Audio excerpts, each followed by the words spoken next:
Hi friends, మనం యాచార మండలంలో ఉన్నాము. ఇక్కడ గత 5 సంవత్సరాలుగా సురభి దానా అనేది రైతు వాడడం జరుగుతుంది. చాలామంది ఆంధ్ర తెలంగాణలో రైతులు మనకు సురభి దానా వాడడం జరుగుతుంది. ఇందులో సురభి దానాలో ఏం లాభాలు ఉంటుంది ఏందనేది మన రైతులతో డైరెక్ట్ పెద్ద వీడియోలో మాట్లాడదాం. ఈ వీడియోలో అయితే ఇందులో మెయిన్గా చాలామంది రైతులు ఆవులకు గేదెలకు కావాల్సిన పోషకాల క్యాల్కులేషన్ చేయరు.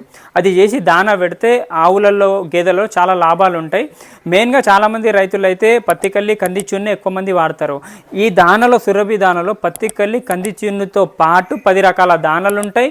విత్ కల్లుప్పు కూడా ఉంటుంది. మొత్తం 11 రకాల మనకు దానాలని చెప్పొచ్చు. ఇంకొకటి ఏంటంటే ఇందులో కూడా ఈ సురభి దానాలో కూడా 4 రకాల దానాలు ఉంటాయి. ఇందులో రైతు అయితే మనకు తేజం వాడుతున్నాం చెప్పడం జరుగుతుంది. దీనివల్ల ఆవులలో కావాల్సింది 3. ఒకటి మనకు ప్రోటీన్, నెక్స్ట్ ఫైబర్, ఇంకొకటి ఏంటంటే మనకు ఫ్యాట్. ప్రోటీన్ వల్ల ఆవులు కానీ గేదెలు కానీ బలంగా ఉంటాయి. మంచి టైంకి ప్రెగ్నెంట్ అవ్వడం ఉంటుంది, ఎక్కువ రోగాలు రావు. అదే మనకు ఫ్యాట్ వల్ల ఏముంటుంది అంటే వీక్నెస్ ఎక్కువ కాదు గేదె, ఎందుకంటే పాలల్లో చాలా కాల్షియం ఉంటుంది కాబట్టి వీక్నెస్ తొందరగా కాదు. ఫ్యాట్ పర్సెంటేజ్ కూడా మనకు పాలలో ఎక్కువ శాతం వస్తుంది.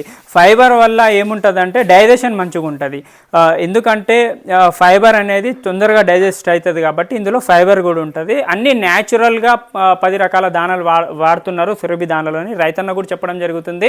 చాలా సంవత్సరాలుగా అయితే రైతులు వాడుతున్నారు. అన్న అయితే 5 ఇయర్స్గా ఇదే అన్నతోని 1 ఇయర్ ముందు 4 ఇయర్స్ ముందు మనకు ఒక వీడియో తీయడం జరిగింది. యూట్యూబ్లో కూడా మన యూట్యూబ్లో అన్న వీడియో ఉంది. మళ్ళీ ఇప్పుడు 5 సంవత్సరాల తర్వాత కూడా అన్న ఓన్లీ ఆవులే కాకుండా గేదెలు కూడా పెంచడం జరుగుతుంది. ఇక్కడ గేదెలు ఉన్నాయి, ఇక్కడ ఆవులు ఉన్నాయి, హెచ్ఎఫ్ జెర్సీ ఆవులు.